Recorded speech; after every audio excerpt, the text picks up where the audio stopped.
in that regard, so I'm going to try to keep the mistakes to a minimum. And if there are errors, just let me know in chat. And again, 5-minute delay, so it'll take me 5 minutes to a minimum of 5 minutes, likely longer, before I find out. But we're going to get things started here.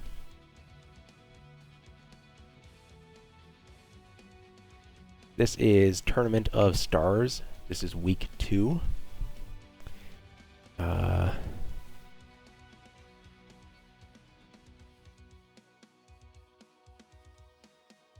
Week 2, we have a Division A match here between two teams. The first one is EMPYREON. The second team is 5JDX. Now, 5JDX is actually coming into this week with a lead in the points. They managed to get 64 out of the potential 70 points in their first week. And EMPYREON managed to get 40 out of the possible 70 points in their first week. So, coming into this, 5th Jaguar Dragoons is trying to cement their lead or grow it. EMPYREON's playing a little bit of catch up here. We'll see how things go. We're kicking things off with a 1v1 in trial mechs. Both of these players are going to be in that Marauder 2C. Players are ready. So we'll kick things off. It's a trial Marauder 2C. 85-ton clan mech. The trial mech build is 2 ER large, 6 ER medium lasers, and a standard engine. So we'll see where teams elect to shoot, knowing their opponent's build. You know, they know that they are not going to get a kill from destroying side torsos, but are they going to elect to blow off the side torsos to remove some of the opponent's heat sinks and weaponry, or are they just going to go for either the center torso for the kill or the legs for the other option for the kill? I mean, could also go for headshots. These are Div A players after all. What do we have? Wow, I can't believe it. They brought a trial Marauder 2C, and their opponent brought the same build. So nothing wrong here to start off with. Nobody's doing illegal things. We have a move toward the ramp out of the 5th Jaguar Dragoons, Monk Gatso, and their opponent from the EMPYREON team, which is a merger between some of the old top comp teams, Imperial and Eon Synergy. So they're going with the name EMPYREON. Let's get the battle grid out of the way. Everybody can see where the two mechs are. We have the first trade going out. Looks like the percentages are slightly favoring Monk Gatsu from the 5th Jaguar Dragoons. Percentage is not the only thing we're looking at here. We're also looking for accuracy. We have a trade from the ramps to the back behind a... wow, trades are actually favoring Monk Gatsu a fair bit here, I would think. So, knowing their opponent's builds, they've elected different strategy here. One player taking the ramp, one player taking the mound. Early damage here. Well, we have something open on the center torso. This is not even being very close at the moment here. 5th Jaguar Dragoons is winning the trades here. Monk Gatsu doing an excellent job opening up that center torso at only 76% there on Old Haas. Whereas Monk Gatsu's mech has nothing open. Damage very, very well spread. Monk Gatsu looks like they might be looking to drop. No, they are not. Old Haas at 70%. Monk Gatsu 72%. Percentages are close. The center torso is now cherry red on the one. Monk Gatsu has an open arm as the only component that is open on their mech. Doing an excellent job spreading that damage. And Old Haas goes down center torso. Very clean, very well done. Monk Gatsu looks like they might have been preparing for this, maybe practicing the drop a little bit. It is difficult to pick out center torso on a Marauder mech, generally speaking. The hitboxes are favoring the side torsos, but Monk Gatsu also did slightly more damage, just getting, all around putting out the better performance there. I don't know if they got the first peak in there or why their damage total is higher. Maybe attempts at twisting off damage once that side torso was open for the EMPYREON player. we have a win here for the 5th Jaguar Dragoons. And with that, they're picking up a point. I can put that up on screen. Let's get those stats on. Did I just lobby casted. That is my first lobby cast ever. I very much apologize for that. Well, I can assure you that what I was describing did indeed go down, so.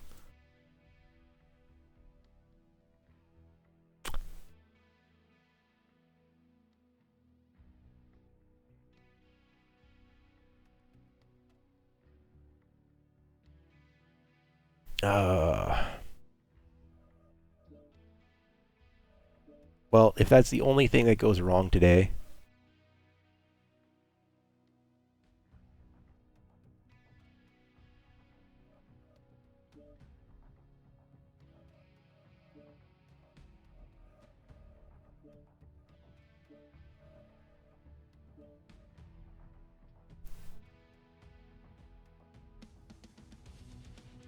full-on radio cast. Brutal.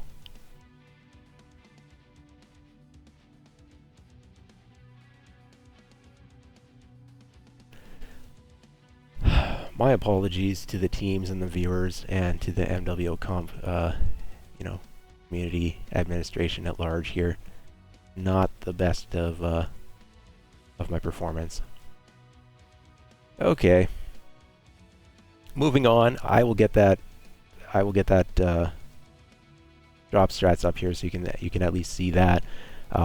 We've got one component destroyed in the favor of Mount Gatsu on Old Haas, so we know that's center torso with 260 damage done by Old Haas from EMPYREON, and Mount Gatsu comes out with 294 damage. Not much to say there that I haven't already said. And the first point goes to the 5th Jaguar Dragoons.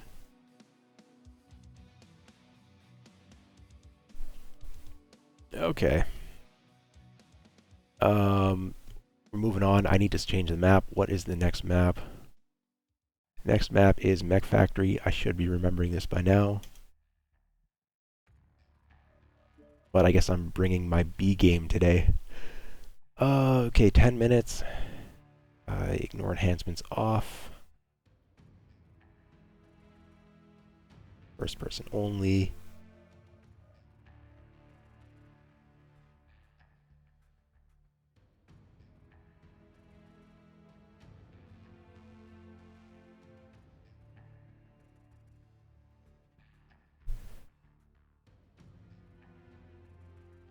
Okay, we're moving on to 2v2 on Mech Factory, and this is going to be 1 assault and 1 medium on each team here.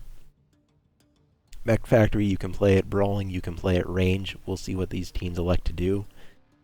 If they take the assault up on the rafters with, a trade assault or something like that, or the ramps, I guess, directly out of spawn, it's possible to play range if they go for that, but I've seen teams kind of electing to go more brawling on this drop, and bringing things like Highlander 2C Keepers or Kodiak Spirit Bears to try and just get up on their opponent and out-brawl them. Choice of medium is going to be interesting if they go for something fast flanky like an Arctic Wolf, or if they go for something kitey like a Shadow Cat. Potentially trade mechs are available as well, or tankier brawlers. We could see a Hunchback 2C with AC5s, or a Stormcrow with small pulse. Like, these are all potential options.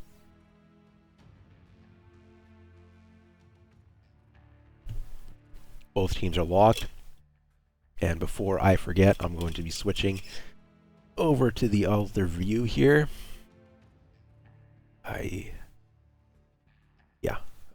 Okay.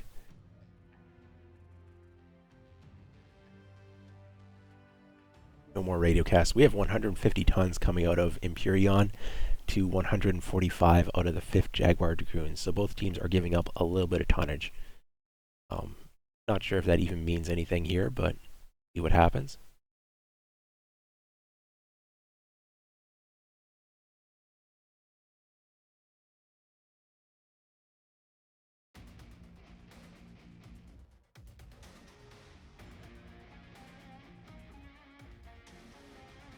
as the teams are coming in here, we can see we have, I hope we all can see that we have a Spirit Bear, ERPPC, LBX-20, SRM-6s with Artemis, and a Huntsman with 6 SRM-4s with Artemis. So that is not the build I would have expected on the SRM Splat Huntsman. You can either run 8 SRM-6 without Artemis, or maybe 6 SRM-6 with Artemis out of that Huntsman. So that is EMPYREON there with the Kodiak and the Huntsman, and their opponents brought an Executioner with LPL, Small Pulse, ER Micro, so definitely brawling with that Executioner, and a Paquette with, 6 SRM-6 with Artemis. So a little bit of difference in build on those Huntsmen. Not sure if the Hero Mech was not available for X-Chico or not. Weapon Master being the early focus target here. Now, this is a little bit of a split here between Bowser and his Huntsman partner. They're not overly coordinated. Now, this is a NASCAR around a pillar, and the Huntsman got caught. And, Execution just rotates a little bit faster than the Spirit Bear does. Spirit Bear has leg damage to the legs. Looks like it got masked, but also the legs are maybe being focused. Brower is being focused by Bowser. Brower is shielding the leg here, but goes down anyways. Now, Weapon Master X should be able to clean up that Spirit Bear. There's no ability to shield against something that can mask their way around you, as we're seeing. And we do have 1 kill returned from EMPYREON here. They do pick up 2 points, but the mini drop win does go the favor of the 5th Jaguar Dragoons. As soon as it turned into 2v1 there, it snowballs pretty fast, these 2v2s. You don't want to be split from your partner in the 2v2 at any point.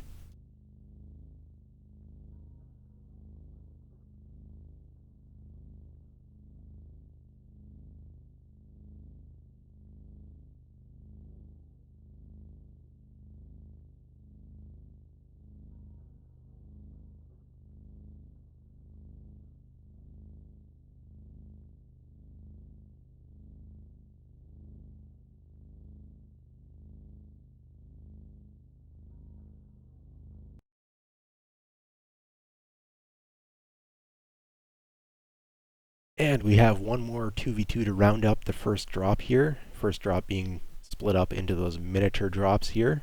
And the next 2v2 is going to be 1 heavy and 1 light for each team, and we're playing on Boreal Reach. Boreal Reach is a map that can be played potentially as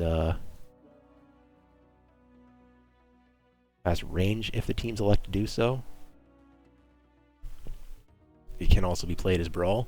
When you've got that heavy mech available, it could be a Night Gear playing a range, and then pair a light with it, either something with Brawl to buffer, or maybe we could see an Incubus being played, heavy large light machine gun Incubus, to contribute to that range play out of a Night Gear, for instance. Could also see Rush out of an Orion 2C, or a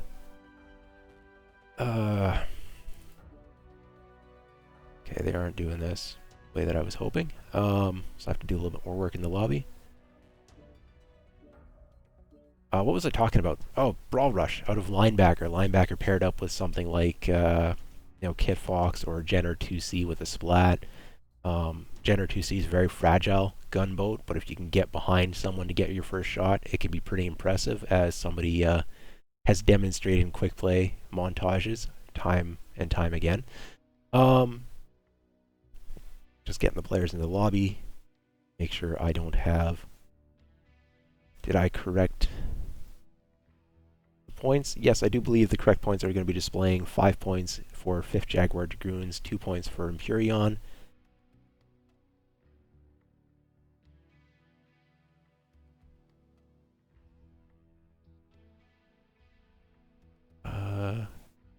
There's something not quite right on my scoreboard here. I'm not sure if it's going to display on the screen or not.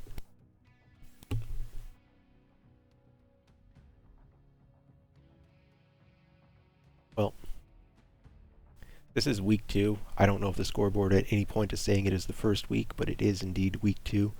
Something I might have to work on addressing after the cast. We can look at the damage totals here while we wait for players to ready up. So the last drop there, the big mech's putting out the big damage on the side of EMPYREON. Bowser with 360 damage to Chico with the Huntsman getting caught out and killed fast, putting out 120 damage before going down. On the other side, damage is much closer between Brower in the Huntsman and Weapon Master X in the Executioner, both coming out with roughly 270 damage.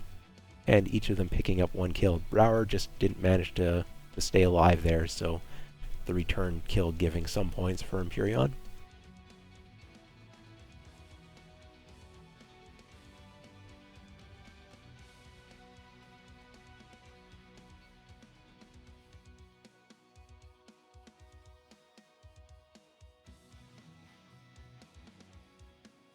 Alright, I need to check back on the lobby. Both teams appear to be... they're readied up, but they have not indicated that they are locked.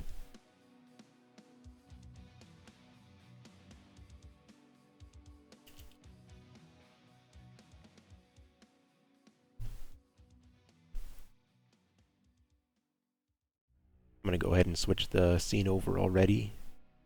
Avoid that radio cast.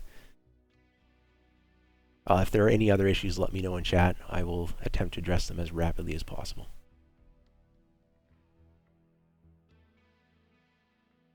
Okay, both teams are locked. And we're launching. Both teams electing to bring 105 tons, which is a little bit under the maximum you can do with a heavy and a light. You could bring as much as 110 tons on this drop, so both teams giving up 5 tons. I expect we're going to see Night Gears and Kit Fox or Incubus in that case, as those are very strong meta mechs that total up to 105 points. There are other strong meta mechs, but they don't add up to 105, so... waiting for the players to arrive. Okay, there we go. Summoner and a Cougar out of Eon Synergy. Or, sorry, not Eon Synergy, EMPYREON. Cougar is a Brawl build, Small Pulse, and SRM6 with Artemis. That's not something I was expecting to see. We have a Streak Summoner, 5 Streak 6s out of Buria. Also not something I was expecting to see. Now, the Incubus guy has to be very careful of that. JP Django with Heavy Large Light Machine Gun, and Nightscape in the Night Gear with, I can get his build. 5 AC5s. I don't think there's anything jammed on that. I think that is just strictly 5 AC5s. Very strong mid-range build. Buria's feeling the pain here. Already lost a side torso out of their Streak mech from those AC5s coming in. JP Django, it's going to come down to whether or not they can stay alive here, as I do believe the Night Gear is going to be capable of carrying this to a win. JP Django's taken a lot of damage, already lost a side torso. Streaks come in, finish them off. Now Buria, Cougar's legged, but they might be in range, and Buria has made it into range here with Streaks, but those Streaks are not going to be very notable against that Night Gear. Night Gear's taken a lot of heat damage though. Lost an arm. 2 of the AC5s are gone from their mech. This might not be as clean a win as I thought. Somehow Windscape has managed to overheat their mech, and I don't know if they have a cool shot available. They do pick up a kill. The Cougar's in range against that Night Gear. Night Gear, Cherry Red CT, duh red goes duh faster, does pick up the kill in their leg Cougar. So, not quite how I was expecting that to go down, based off of the early damage and the builds. I would... 5 AC5s, there is going to be ghost heat for that Night Gear, I suppose, but I'm still very surprised at how that mech managed to get hot and take significant amounts of heat damage before picking up the kills. Not a build I've played myself. The 1v1 builds end up being a little bit more specialized than quick play builds. So we have EMPYREON getting on the board here with a win. And get that damage up on the screen. There we go.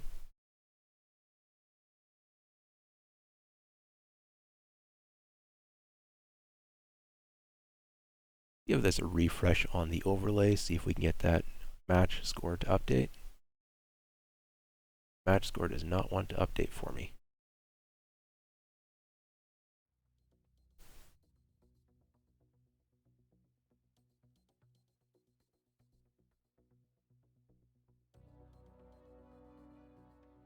There we go. That does appear to be updated. And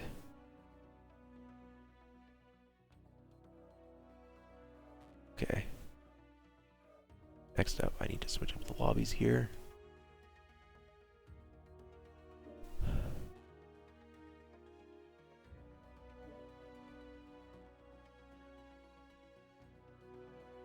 Starting things off with Solaris City.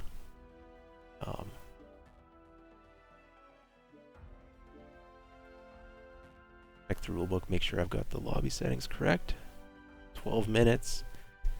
And yeah, there we go. It's 200 tons total that the teams may bring, 5v5.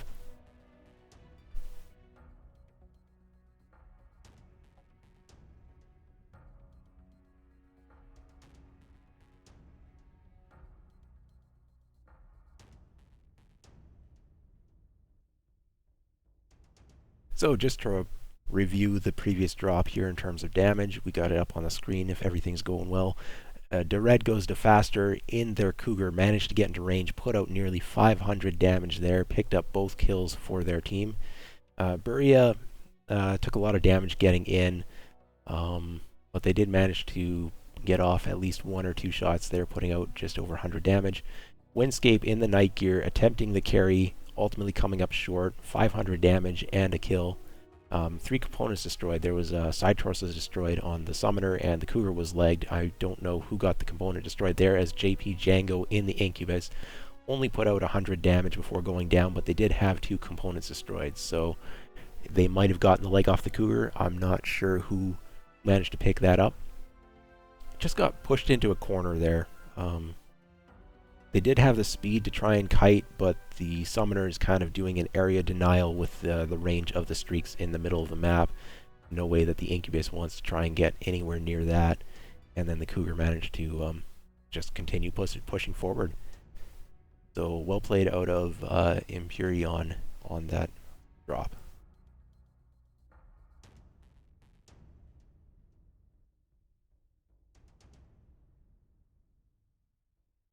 So after the 1v1, I have it marked down as 8 points in the favor of EMPYREON and 7 points in the favor of the 5th Jaguar Dragoons. Now, 5th Jaguar Dragoons won 2 out of the 3 mini drops, but because EMPYREON picked up, no, that can't possibly be correct, can it? Something wrong with the scoreboard here?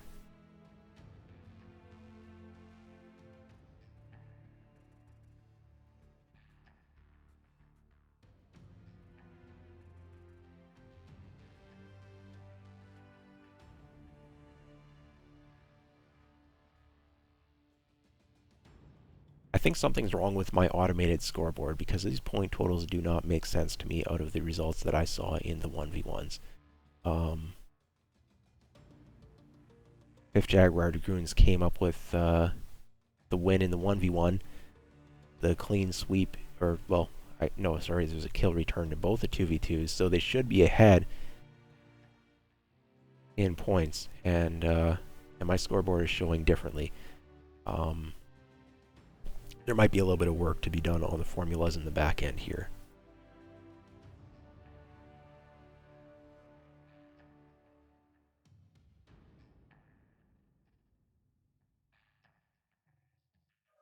Waiting for the teams to ready up. Again, just to recap, we're playing single cap conquest. It's Tournament of Stars, 5v5 clan mechs only. The second drop here, the first of the 5v5s, is 200 tons total for the teams. There's a chassis limit. It's a match-wide chassis limit that does not apply in the 1v1, 2v2 dueling drop 1, which is made up in the 3 mini drops that we just watched here, or listened to.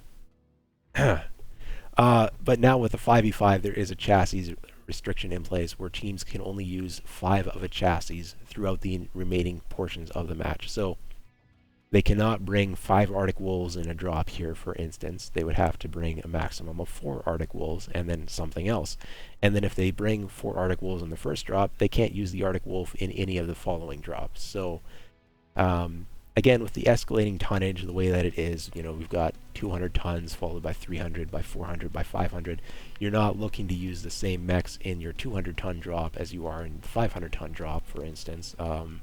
You know, I'd be shocked if somebody took an Arctic Wolf in drop 5, but I would be not at all surprised if we saw it here in drop 2. So we'll see what happens here, but there is a chassis limit, not very applicable, but it does exist.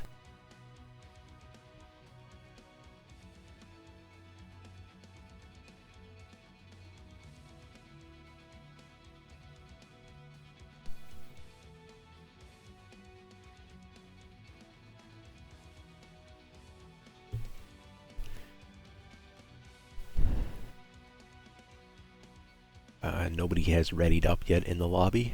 Still waiting for these teams to finalize what they are doing. I don't know, discussing their strats or building their drop decks. I don't know exactly what they're doing in the lobby, but they are doing something.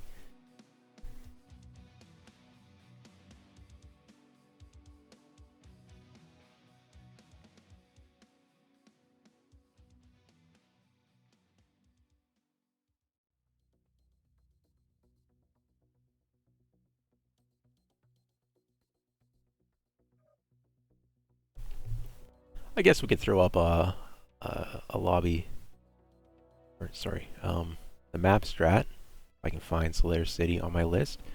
The problem is I'm using a single monitor while casting, so I can't keep an eye on the lobby while doing map strats, but not River City. I wanted Solaris City. There we go. I'm going to throw it up on the screen here. Hopefully we don't miss anything or make the teams wait for us. So teams are playing Epsilon Cap. Let's see what color actually shows up on this map. Can everyone see pink? We'll pretend that everyone can see pink on this cobalt gray type map look here. So we're probably going to see Alpha spawn, Bravo spawn, you know, and then, you know, whatever spawn for the other mech. And everyone's going to head to Epsilon and just brawl is what I'm anticipating. What we have in the terrain here around Epsilon, all these little buildings, they're low-lying. They're not something you can take a night gear up on top of, or a summoner, something with jump jets, you know, using high elevation in order to protect yourself from getting jumped by a lower mech. Now, jump jets still important because otherwise you're fighting through choke points. So you want jump jets, but you don't need a lot of jump jets. And again, it's a 200-ton limit, so we're not going to see, like, investing into a night gear when you need to have 5 mechs that total up to 200 tons. Like, that's ridiculous. Nobody's going to do that. You know, we're not going to see an executioner or something. So what he has jump jets, and what totals up to 200? Well, Vipers, Mistlings, Arctic Cheetah.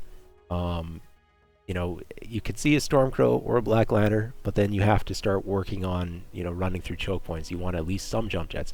There's a building here protecting Epsilon. It's a very tall building. Nobody's going to jump up that. It's way too tall. So basically Epsilon, there's no good range positions that I'm aware of that can see into Epsilon to deny the cap from an opponent. So I think both teams are just going to be brawling at this tonnage on this cap point. And we have a lock out of both teams here, so I'm going to get this map strat out of the way, switch us back to the lobby, and launching. Get that map strat out of here. Too much talking, not enough fighting.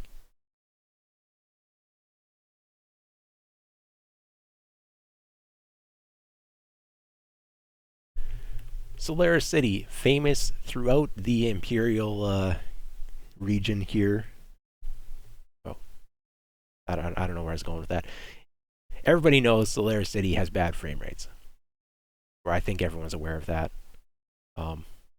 They're very bad for me. They're less bad for some other people. But I do believe that for everyone, they are bad frame rates. Not a terrible map design, in my opinion. Just the frame rates that I despise this map for.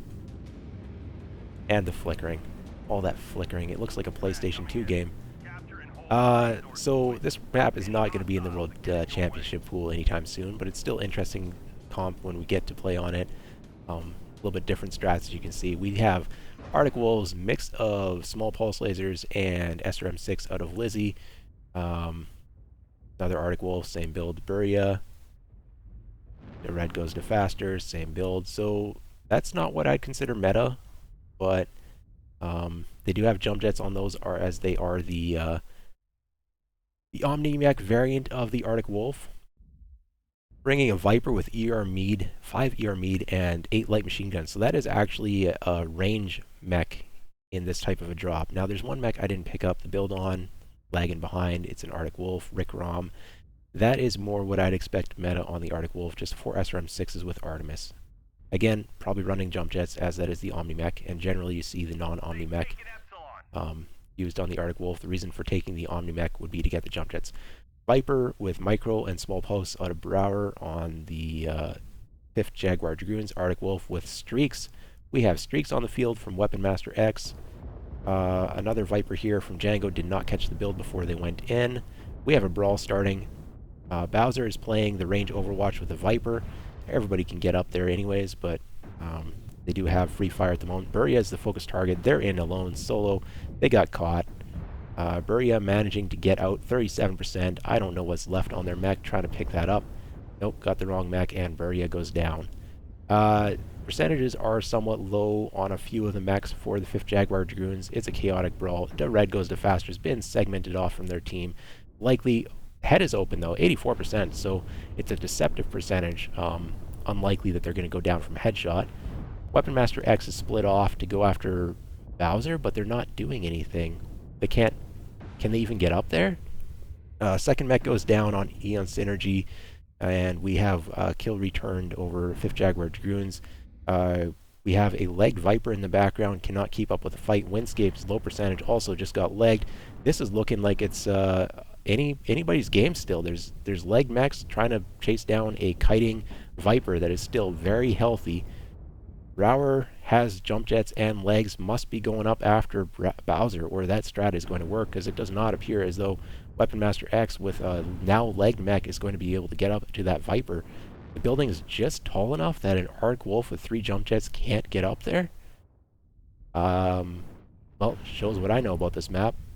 Teams demonstrating that it is indeed possible to play a ranged strat here. Now, Rick Rom's been left for dead. Bowser's taking the opportunity of Rick Rom's slow death here to try and gain some range on the remaining jump jet capable Viper out of 5th Jaguar Dragoons. Rick Rom finally goes down. Now it's a legged Arctic Wolf that has demonstrated it cannot jump up against a kiting Viper. Now, basically it's up to Brower.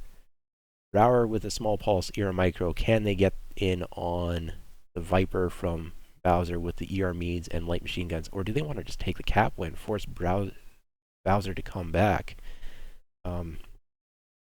A drop win is worth 5 points, and the cap point is ticking, so Bowser needs to find an angle to pick up kills here and then get the cap. They've got 8 minutes to do it. I don't know about the strategy of letting them go, but it's possible that it wasn't intentional. They might have lost track here. 5th Jaguar Dragoons might not know where Bowser presently is, but they are definitely sticking together with the Arctic Wolf and the Viper.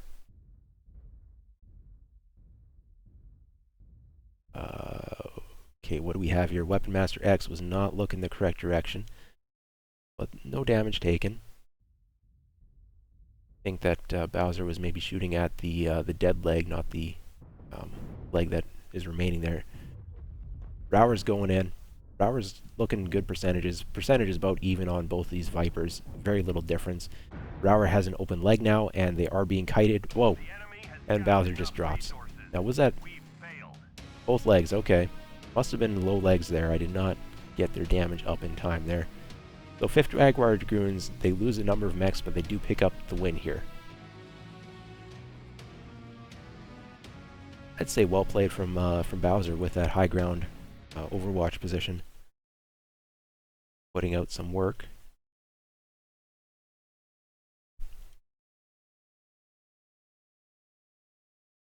I'm surprised that the Arctic Wolf was not able to jump up there. I would have thought that 3 jump jets would have been enough for a 40-ton mech to be able to get up. Just need to update the scoreboard yet.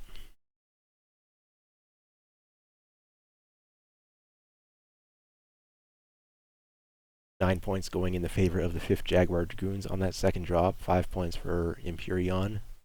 Not a bad pickup in the an effort that fell a little bit short, but was still well played.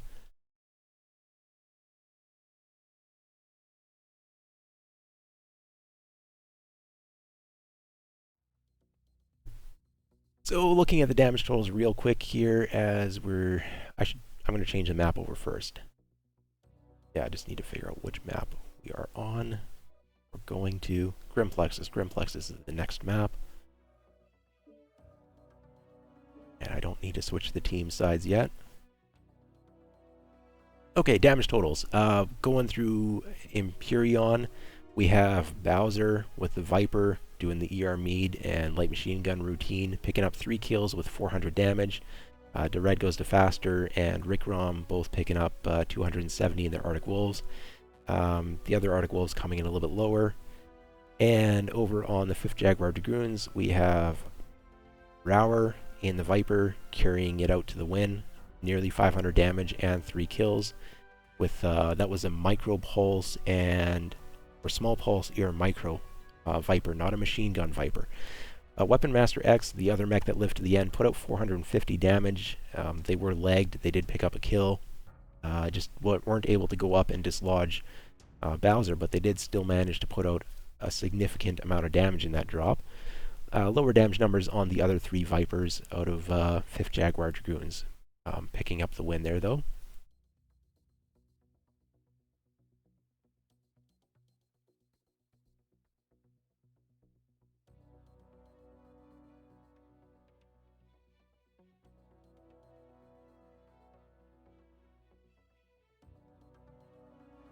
So yeah, I'm getting confirmation that the overlay tool here is not calculating the score correctly for the 1v1. It's not something I'm able to repair on the fly here, so I guess at this point disregard the point total. It is favoring the 5th Jaguar Dragoons, that is correct, but I don't know, it's off by a point or 2. I'm just not exactly sure where or how. We'll have to fix that for next week. This is week 2. There's still a couple bugs being ironed out. And, yeah. We have a few minutes here. What do I need to run through? Let's go back to the map strat here. We'll go for Grimplexus Conquest. Pop that up on the screen for everyone to see. We are once again playing around Epsilon Cap, which is, you know, off to the side. Now, this is a 300-ton drop. 300 tons in a 5v5, that's 50 tons per player, but if you take a light, then you can take some heavier elements as well. Are we going to see Brawl? That is the question. And I do believe that we will. I've seen most teams doing brawling on this map. It hasn't always worked out, but teams are trying it. Maybe not both teams, maybe just one team, but I think we're going to see brawl here. And the reason for that is a little bit simple. The Epsilon Cap, the way it's set up, the distance it is from the spawns, it's not favorable to range. The Echo 6 Hill is a strong trade location on this map. With the sight lines, you can't really see Epsilon from it. The other trade locations that teams would like to use, the gas station, you can't really see over to Epsilon. If you're up on the tabletop, you're up close. The brawlers might be there. They can take back routes that allow them to move in with cover to the tabletop. As the spawns, if you're just going straight toward Epsilon with your range, you can't scout the incoming brawl pushes necessarily. So what I've seen with range teams is that they kind of ignore Epsilon to start off with, and they just go toward the range trade positions, scout it out to see whether or not they are facing a brawl drop deck, where they are, what they're doing, using a lighter element, perhaps Shadow Cats. Shadow Cat is very popular right now in the meta here with Div A, or they could take a light Piranha, something else fast, maybe an Arctic Cheetah or an Incubus, and then after they've ensured that they are not being brawl rushed, then they move up to the tabletop and start trading at range.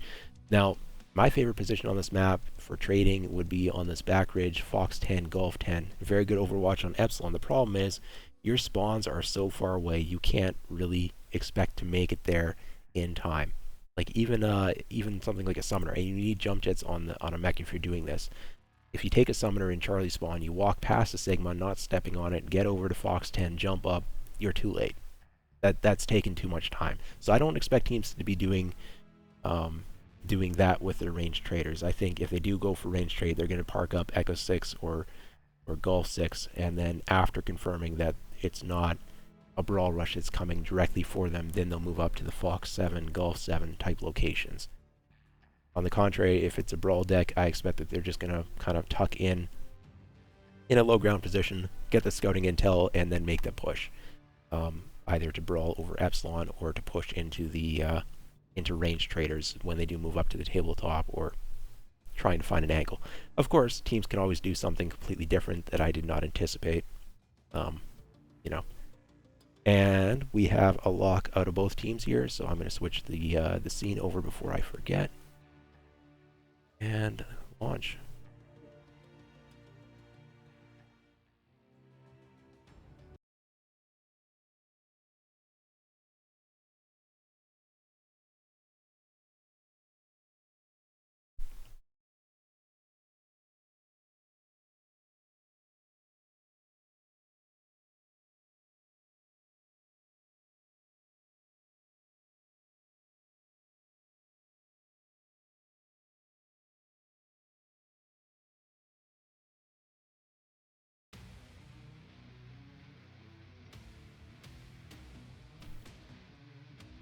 Alright, getting the teams in here. I'm going to be looking at the blue team's loadouts here. That will be EMPYREON. We have the Shadow Cat. Trying to pull up the loadout. Heavy Large, ER Mead, Light Machine Gun, Standard Fair. That is the meta build currently. Ebon Jaguar, that is not the meta build. Single Gauss, single Large Pulse, 5 ER Mead. We have a Large Pulse, medium, no, ER Mead, so that's a Gauss, Standard, Vomit, Ebon Jaguars for the other two. So 3 Ebon Jaguars, but a little bit of build variance. And then we have a Mad Dog. Mad Dog is running Laser Vomit. That might be a tonnage decision there to take the Mad Dog as opposed to a fourth Ebon Jaguar. I do believe that will be a tonnage decision. ER Large, ER Mead on that Mad Dog hero, the Revenant. On the opposing side, 5th Jaguar Dragoons, we have Shadow Cat, the standard fair Shadow Cat build. We have Orion Skull. We have 2 of those. I believe they're both going to be the same build, which was LPLs on the one, and yeah, 4 LPLs on both of those. They have Mask. It can close distance. It can try and kite. Good mid-range pick. Hellfire's Heavy Large, ER Mead, big burst, maybe looking for back shots, looking at that flank. Yeah, 2 Shadow Cats, both of them are going to be running the same build. Okay, so Shadow Cats, again, burst damage with the Heavy Large, ER Mead. We have 5 mask mechs on the field here. 5th Jaguar Dragoons are going heavy in on the mask meta with mid-range builds that have speed, ability to kite. Early shots here on the Ebon Jaguar of Old Haas, open rear side torso already. Now, they did take the cap here, or are taking the cap, EMPYREON. They're playing mid-range Laser Vomit with a little bit of Gauss as well against this very mobile mid-range Vomit. Damage total is very much in favor of the 5th Jaguar Dragoons, though. One of the Ebon Jaguars is already open side torso and 60%. The red goes to faster, also took a lot of rear damage there. Also, the head is open. Not sure if that's relevant or not yet. That's in the Shadow Cat. So, just a lot of damage coming out here. Both teams doing some trading. Weapon Master X taking a strike. Open center torso. Weapon Master X is not in good shape. 64% in that Orion 2C skull. Shadowcat's pulling a flank here from JP Django Brower, trying to find a way in to get an. Oh, do we have a pick here? We have a bit of a 2v1. The red goes to faster already. If they turn their back, they will die to that light machine gun fire from the Shadowcats. Now Bowser's coming over to cover. The red goes to faster. The red goes to faster. Keeps their rear torso from getting cored out while they run away. Now being left alone on that flank. Brower's looking. Bowser's not, but Brower elects not to go in. And what do we have? The rest of the teams just trade damage going out. Nobody is. Well, Old Hoss is not looking good. Center torso, side torso open. Has not lost anything yet. Monk Gatsu covering the flank with an open side torso. A little bit of a slow push here in the low ground. Weapon Master X, 59% open CT still. No mechs have gone down. Percentages are low. I don't believe any weapons have been lost yet. I've been trying to monitor that as best as I can. Oh, Bowser. Bowser's got his back turned. The red goes to faster's watching it for him. But Bowser loses side torso. The red goes to faster is also heavily damaged here. Still has frontal armor on their mech, the Shadowcat. If there was an airstrike here available for Brower or JP Django, that could be very good at this corner. But I don't see any red smoke from either team currently. Percentages are ridiculously low without any mechs going down yet. Very good armor rotating from both teams. But I do believe it is favoring 5th Jaguar Dragoons with their additional speed there with the mask mechs being able to make rotations here that EMPYREON are struggling to respond to. Ebon Jaguar lost an arm. Not overly relevant. I think just some ER meads in that arm. Furia is being left a little bit isolated here. Open center torso on their Ebon Jaguar. Cap points are ticking in the favor of EMPYREON. But I don't think that's going to be relevant. These percentages are so low on everyone. I do believe we are expecting mechs to go down within the next minute. I'm going to call it. I'm going to say it. Not all these mechs that are currently alive will be alive at the 6-minute mark. Brower, JP Django coming in on the flank here. Old Hoss isn't even, Furia, Old Hoss, they're both dead here. Let's just call it that way. Incoming Hellfire from the rear. These 3 mechs, is there going to be return kill? Nope, no return kill. So we have 2 dead mechs on the side of EMPYREON, and 5th Jaguar Dragoons still looking up in percentages and have more mechs remaining. So they're pushing in here for the final kill. Now, can EMPYREON pick up a kill? Kills are worth points. The red goes to faster, focusing on that Hellfire. The Hellfire is perhaps the healthiest mech, though, on the side of the 5th Jaguar Dragoons, and no kills were returned for EMPYREON. Clean victory here for 5th Jaguar Dragoons using their speed from their mask-enabled mechs to outmaneuver and get the flanks, work the flanks there for on EMPYREON, coming up with a big win here. Very, very nicely, very well played.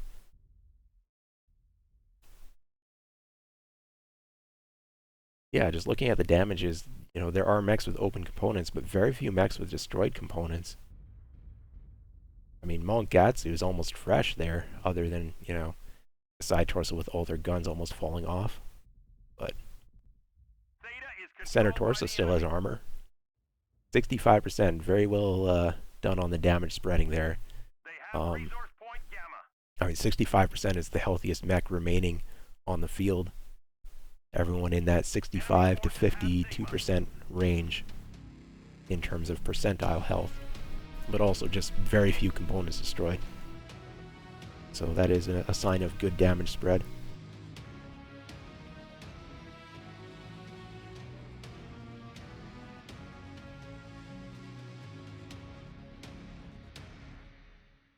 If you go back 1, 2, 3 years in the competitive scene for MechWarrior Online, having 5 mechs with mask on a drop is relatively rare. Bit of a newer development that these mask mechs have become meta. You had the Black Lantern as the token mask mech or the flea.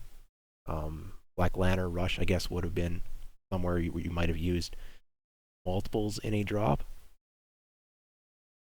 but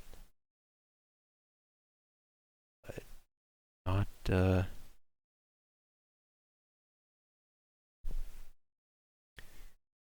Okay, I believe the scoreboard is updated. The scoreboard is confirmed to be incorrect. There's a few points one way or another that are not correct, but so far, the 5th Jaguar Dragoons has won both of the 5v5s and is leading in points decisively at this point. We're switching sides. I need to do that.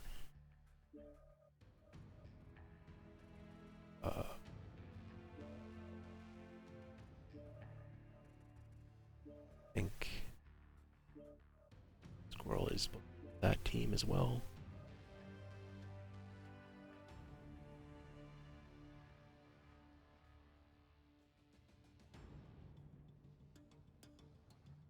I need to switch the map now. The map is going to be Polar Highlands.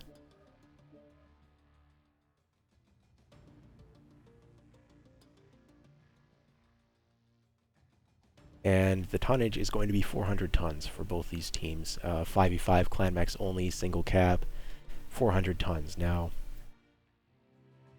let's talk about the damage from the last game before we look into pulling up a map strat. I'm going to grab some water real quick here.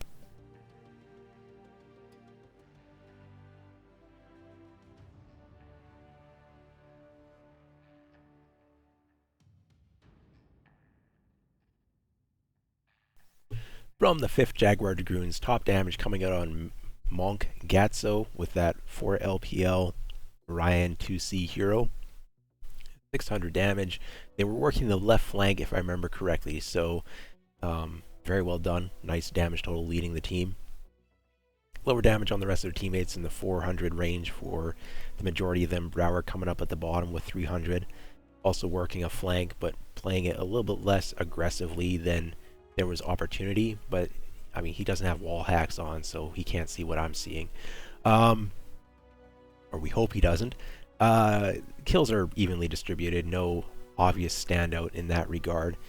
On the opposing side for EMPYREON, damage totals are ranging from a high on Rick Rom's Ebon Jaguar. Was that the Goss large pulse build? I think it was, not completely certain, but 400 damage there. Bowser with the ER large, ER Mead, high alpha, Mad Dog, Laser Vomit, coming out with 350, Buria with 300, a little bit lower damage totals than the rest of the players. What I'm going to draw attention to here is going to be the components destroyed.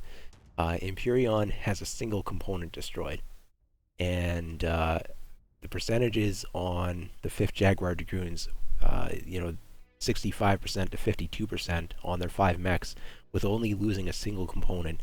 That is some excellent damage spread there. And the mask might have factored into that with just juking a little bit, trying to splash the laser vomit across the mech while twisting. I don't know how to do it. I'm not a Div A player. Maybe we could have the secrets of spreading damage shared to us by one of these 5th Jaguar Dragoons players in the future, but at present I'm guessing it's the mask. The mask also opened up the flank attack options, so well played, 5th Jaguar Dragoons. Check back in on the lobby. We have a lock out of 5th Jaguar Dragoons, who are now Team 1. They locked in at 395 tons, still waiting for a lock from Team 2. Team 2 is hovering at 400 tons.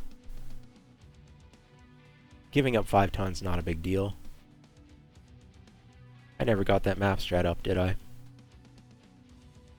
Do I have time? I don't think I have time. That's okay.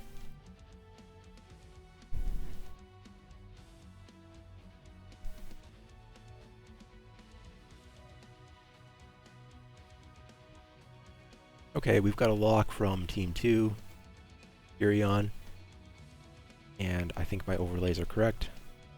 So let's just get this launched. Try to keep the match on time as much as possible. 395 tons out of the 5th Jaguar Dragoons to 400 tons out of EMPYREON. Again, 5 tons, not a big deal to give that up in a 400-ton drop. Giving up tonnage to get a more meta mech is almost certainly correct when it's such a small amount.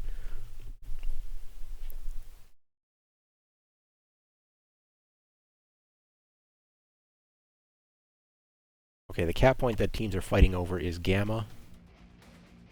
Way over here off to the side. And there's a high mountain that provides cover. It's also an excellent trade location if a team manages to secure it. There's a lot of walks from spawn that these teams have to do before they get there, so we're going to have time to look at the builds. We have... Sorry, dealing with the lobby. ER large. Looks like they can alpha it. I believe that's what that heat test was. So, 4 ER large and some small and micro pulses. The other executioner here, all 3 different types of red lasers being taken with the ERPPCs on that executioner from Rickrom. We have a Rancor with 6 ER large, 4 small pulse.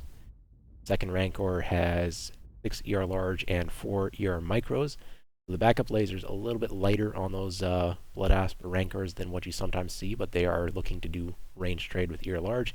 Incubus, very meta with ER large light machine gun. I mean, arguably heavy large is more meta, but on a range map like this with a range trade strat, maybe the ER large makes more sense. Whoa, Narc. I was not paying attention. We have Lerms on the field. Narc heavy large out of the Jenner. Blood Asp is large pulse, heavy large. Okay, mid-range vomit, high alpha mid-range vomit out of Weapon Master's Blood Asp.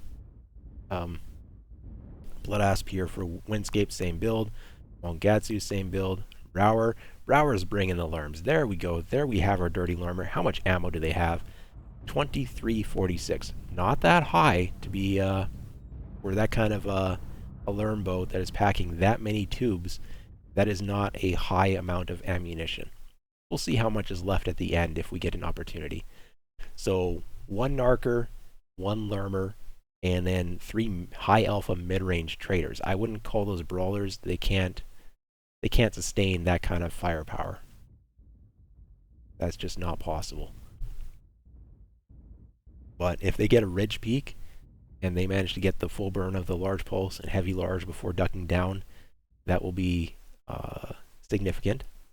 We have a rotation toward Theta by Bowser that is just a flanking maneuver with 4 ER large, looking to take a trade position, I would assume, on the flank here. Confident that they are not going to get pushed by Fast Brawl. Otherwise, you would not see that play. Might have been scouted by the Red Goes to Faster. I'm not sure yet. I doubt they know it's Lerms on the field yet, EMPYREON. I doubt that they've seen that information, unless if the Jenner revealed their narking by allowing someone to get a look at their loadout. But I haven't seen any alarms flying yet. The Red Goes to Faster is warping around on my screen. I don't know if that's a connection issue or if they're stuck. Looks like they're not stuck, so probably just a little bit of lag on somebody's end. Now, EMPYREON, Lizzie is at significant range here. That is probably outside of optimal range, even looking at the cap. But the cap is taking in the favor of EMPYREON. They did get to secure it with their Incubus. And now they have the ER large that is going to be able to deny any attempt to cap it back. JP Django, the only small mech on the side of the 5th Jaguar Dragoons, will have to try and get behind that cap, or these Blood Asp are going to have to make a push. And everybody is so spread on the side of EMPYREON that I don't know if it's going to be possible to make that push. Rickrom's playing with fire being that close up to these Blood Asp, but looks like 5th Jaguar Dragoons are not being aggressive yet. Weapon Master X is climbing up into a high position, but they cannot trade here. They do not have the range to go against these positions that have been taken up by the Blood Asp from Old Haas and Lizzie with that 6 ER large builds. Weapon Master X can't really peek and trade here. Something needs to be done by 5th Jaguar Dragoons. And something is either grabbing the cap, which they're trying to do with a Blood Asp, big fat Blood Asp, or they need to make a push. And So far, I don't see any attempt at making a push. Monkatsu, 82% damage is spread. It's not concerning. Weapon Master X, on the other hand, 61%. That is a low percentage. There's not much armor remaining on those torsos. I don't know if anyone knows Bowser is here. Completely fresh in that Executioner. Very good flank angle. Probably going to have rear shots here on Weapon Master X in a second. Weapon Master X has lost a side torso from a rear shot. Has now turned around. So, yeah, probably didn't know Bowser was there. Now they are aware that Bowser exists and where they are. And the Jenner's coming in for the Narc. There's a UAV up as well. I don't know if the UAV is going to spot Bowser or not. I don't see any LRMs yet. There we go. We have LRMs on the field. We got some impact. Bowser's trying to get out of the range of the UAV.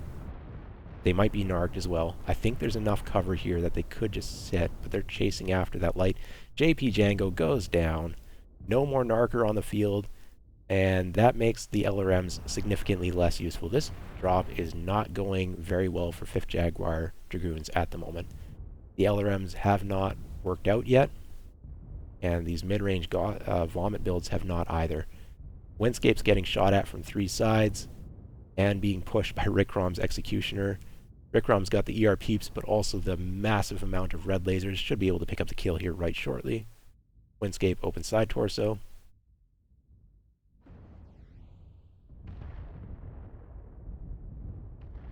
Monkatsu is actually halved.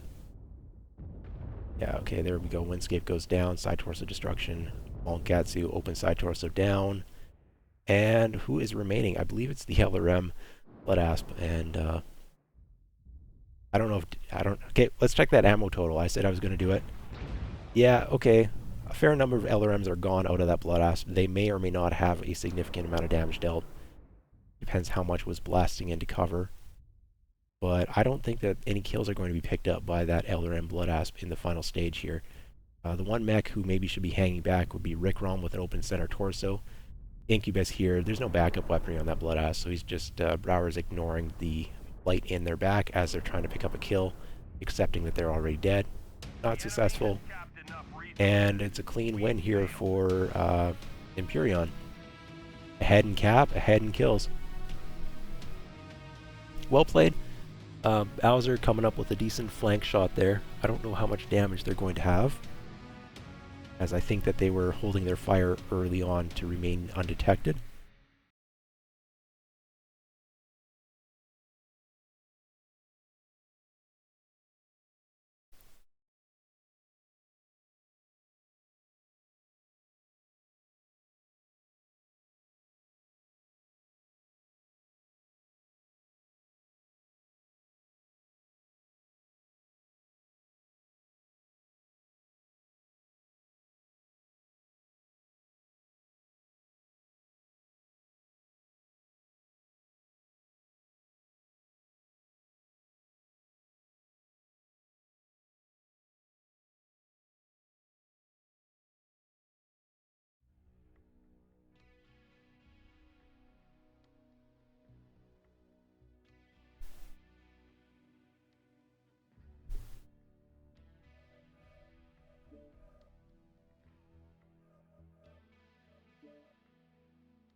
Okay, running through the damage totals from the previous drop. Brower in that LRM Blood Asp putting up 500 damage. It's spread, but still a reasonable amount of damage put out. Although they had burned through, 2/3 of their ammunition or something, so not quite the payoff for the investment that the team needed.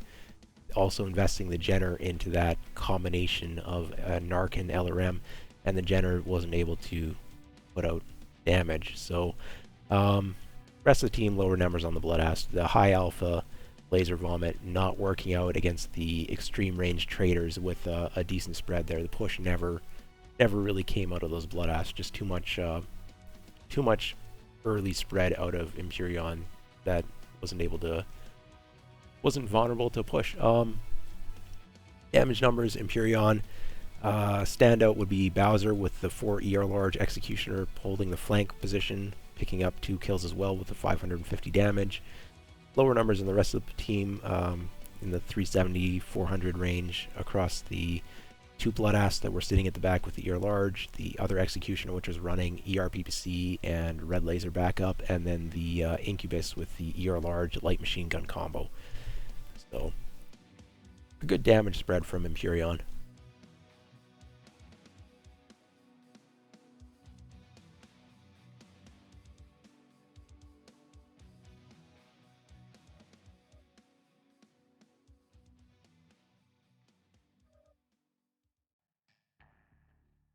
And we're going to set the stage here for the last drop. The last drop, we are going on Hellbore Outpost, and it is 500 tons, also known as unlimited tonnage. There's only 5 players. There are no mechs in MechWarrior Online that weigh more than 100 tons, so teams can bring literally whatever they want other than the chassis limit. And we've seen some Executioners used up on both teams, I believe. I haven't been tracking mechs, but Bloodass and Executioners have been used, so be interesting to see what the picks are here. Are we going to see Kodiaks? Are we going to see Direwolves, Executioners in some number from either team, or the Bloodass? I mean, that's kind of your four pillars of the 500 drop meta. We could also see a team drop under tonnage. If anyone was missed the earlier match, Clutch pulled out a low tonnage drop strategy. They were running like 335 tons on the 500 ton drop or something like that. A very interesting drop to watch. Clutch versus, who are they playing? I should remember this.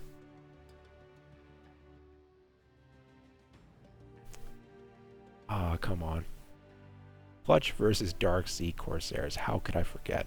Go and watch drop 5 of Clutch versus Dark Sea Corsairs if you want to see something special. And I will not provide any spoilers on that if I can avoid it. We have a lock out of the 5th Jaguar Dragoons, just waiting for EMPYREON to ready up here. Now, 5th Jaguar Dragoons, they have locked in at 470 tons. So they are dropping a little bit light. 30 tons. Not super significant, but it does tell me that they are doing something other than, 5 Kodiaks or 5 Direwolves. Well, I mean, they're capped at 4, but you can mix and match to get to your 5.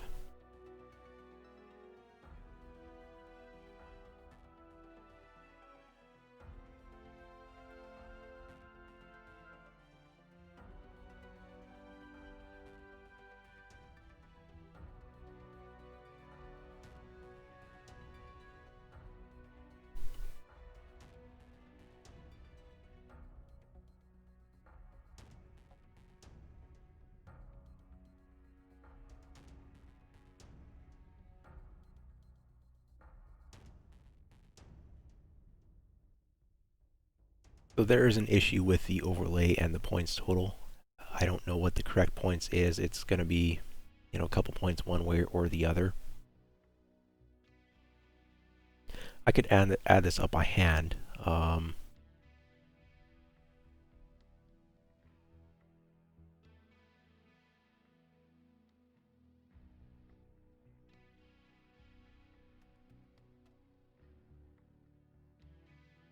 So yeah, it should be 27 points for EMPYREON by my count going into this last drop.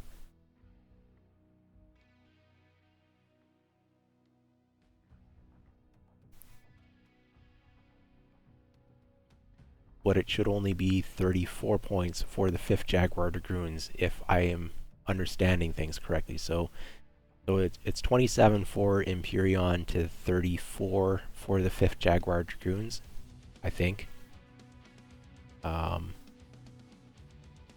Okay, both teams are locked.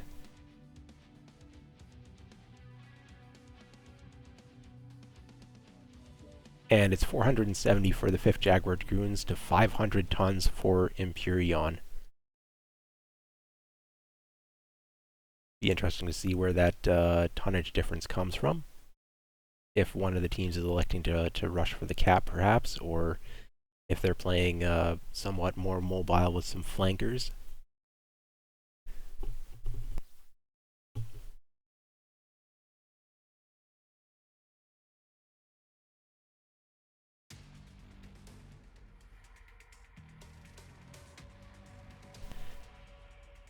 Alright, I'm looking at EMPYREON as they're coming in here. They have the 500 tons, so they're bringing Kodiaks and direwolves.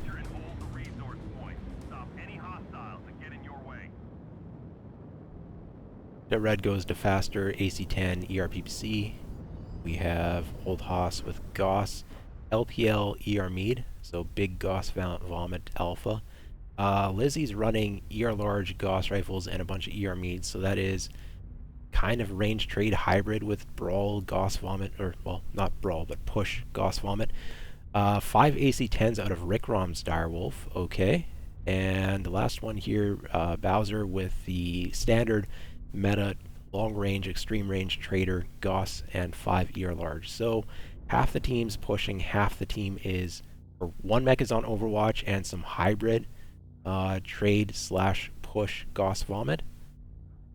Now, out of 5th Jaguar Dragoons, we have 3 ERPPC Executioner, 3 ERPPC Executioner, Highlander 2CA with 3 ERPPCs and 3 Streak 6. Okay, those Streak 6 are going to be absolutely useless. I guess they were anticipating the possibility of a light mech. And then Executioner with ERPPC, and did I miss? I don't believe I got Windscape's build, so let's check it here.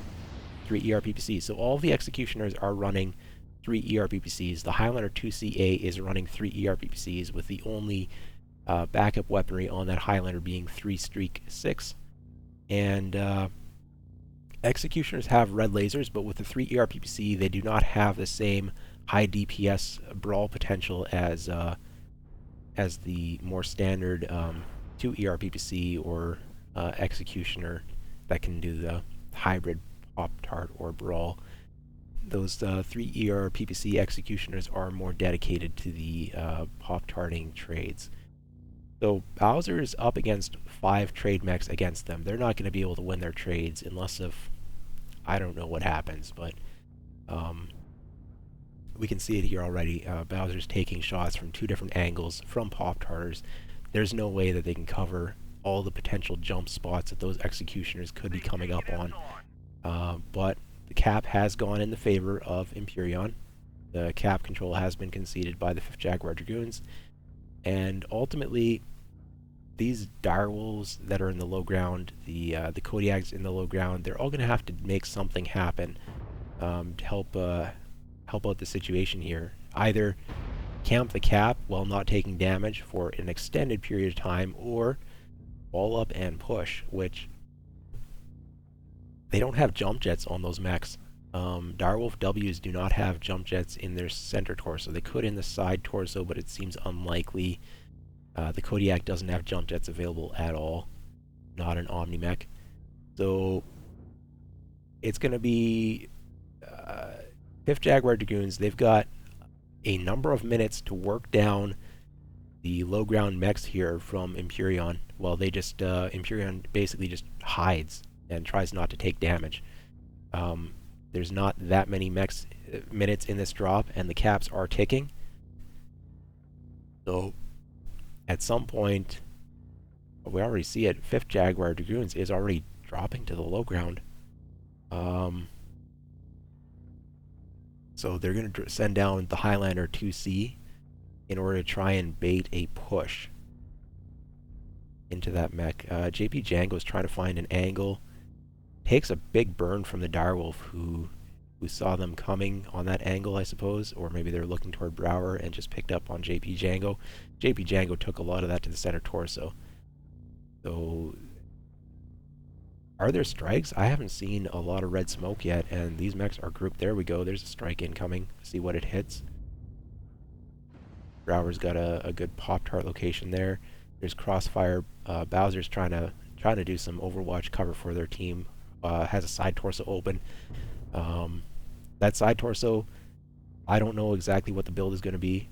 in terms of locating different weaponry. It may or may not be a dead side build, but that would still, you know, severely handicap the cooling on that direwolf. Another strike coming in. There is a roof here, but half the mechs are not under the roof, and that strike is probably going to land a little bit. Looks very spread. Doesn't look like it was focused with the skills there.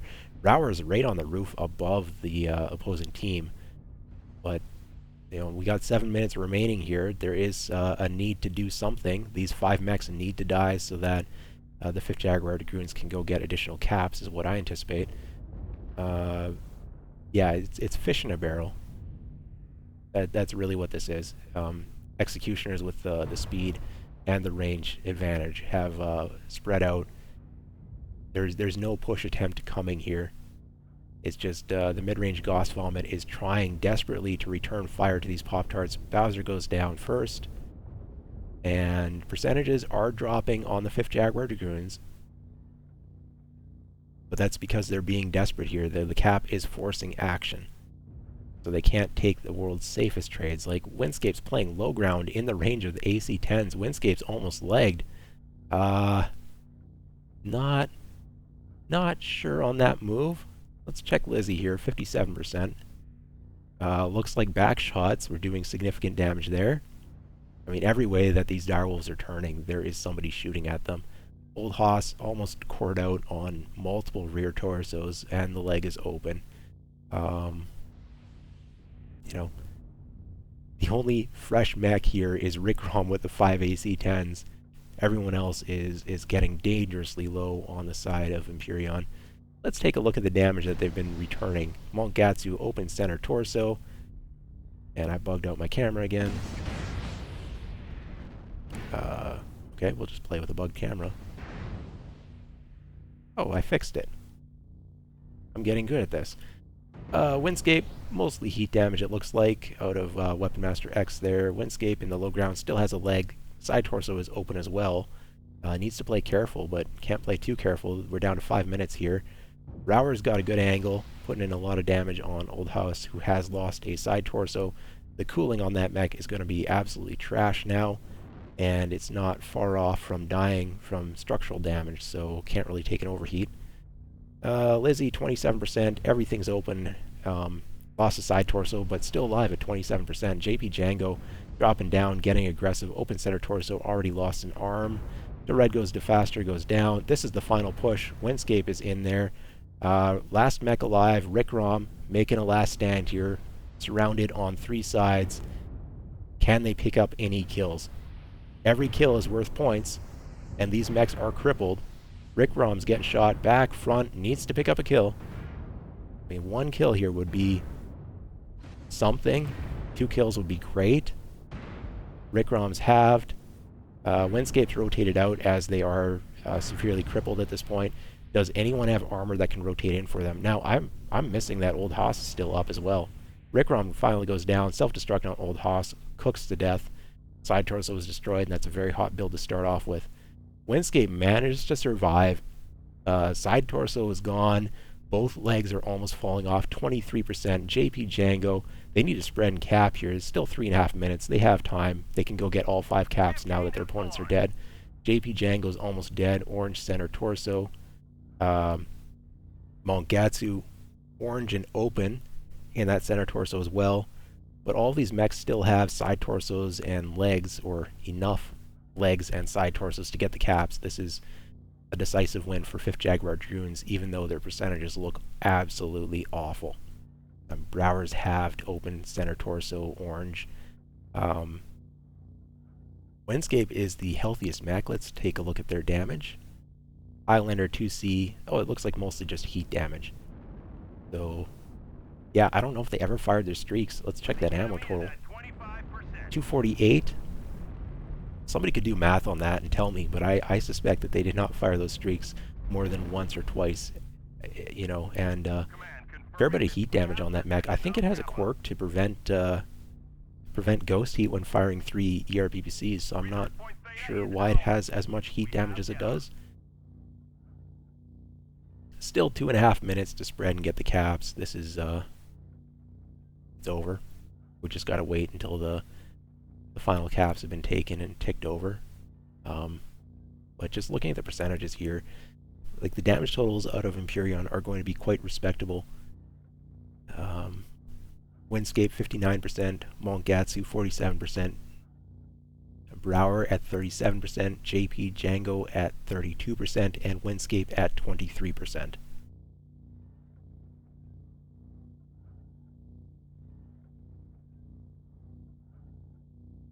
Two mechs making the long trek over to the Sigma cap point. I think they will make it there before the timer or the caps tick up. We're not even waiting on a timer here. This has been decided, but it needs to get over 203 before the game accepts that this is over.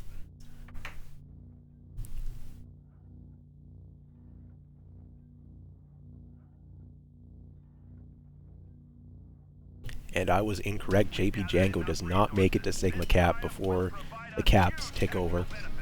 There's still 1.5 minutes remaining, so that push was getting to go time, but in the end, it wasn't that close on caps.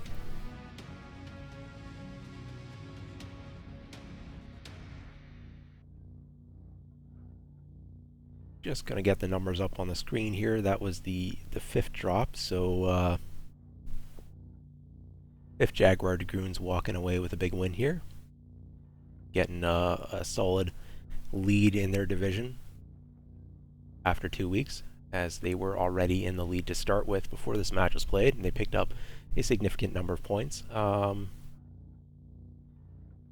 Get this over onto the secondary screen. And I need to get a refresh on that lobby overlay to try and get the score updated. The score is off. I believe it's off by a single point in the favor of the 5th Jaguar Dragoons. So I believe that the 5th Jaguar Dragoons has 48 points, not the 49 that is being displayed, whereas EMPYREON has 27 points, which I believe is correct. Check the stats later to see whether or not it is or is not correct. And the tournament website has the official points. We'll call these unofficial for now. Damage totals, good damage out of everyone on the 5th Jaguar Dragoons. JP Django leading the way with 835. Bringing up the train there is Windscape with 620. So 620 is quite a respectable damage total. Windscape also picked up 2 of the kills. On the side of EMPYREON, some of the mechs were more able to participate in combat than others. Bowser was trying to trade against overwhelming odds, managed to put out 300 before going down on the earlier end of that. Old Haas didn't really find their angles as well either. Rest of EMPYREON, we're looking at 689 out of Red Goes to Faster, 650-ish out of Lizzie and Rick Rom. So quite good damage totals as well. And we can see that reflected in the percentage health remaining of the 5th Jaguar Dragoons mechs. Just the 5th Jaguar Dragoons managed to keep their mechs alive at crazy low percentages. So well played, both teams. But that's basically a drop deck win that we witnessed here with the fish in a barrel strategy out of 5th Jaguar Dragoons. Again, using the mask to get those flank angles. That is it for me here. Therax doing the cast for ToS Week 2 Div A match here between EMPYREON and the 5th Jaguar Dragoons. Again, point total on the screen, I believe it's incorrect. EMPYREON, I believe, has 27, and 5th Jaguar Dragoons, I believe it's 48 points that they got. Thanks for joining and watching here with me and these teams, supporting the MechWarrior comp scene and the 2 teams that are playing. And that is it for me for casting for today. There are other matches that are going to be coming up, I believe, this evening that I think someone's taken up the cast. I'm, I believe, done for the day. I gotta go do some other things this evening. I don't think I can come back with another cast, but Keep your eye out. I believe we have a pair of casts this evening on Blue Doe's Twitch channel and the FJRD live channel in about, quick maths, I think 3.5 or 4.5 hours from now. Those actually are being, those are tomorrow. Those are taking place on 19623 Blue Doe. So that is actually tomorrow that match is occurring. NA Sunday evening. UTC, that'd be early hours of the Monday morning. Yeah, I don't think I see any other cast coming up here. Wait, nope. Correct that. Level is going to be casting on this channel starting in 3.5 hours. They have a Division B match between Clutch D's and CXF. So hit a follow on the channel and, you know, show some support for some of those Division B teams that are going to be playing here in a little bit. That's it. It was Therax. We had my first radio cast ever. I'm sorry about that. Try to do better in the future. But I've been having technical issues this past, past weekend. I don't know. Brain issues. Skill issue. Thanks for watching. I'm ending the stream and catch you around next weekend or probably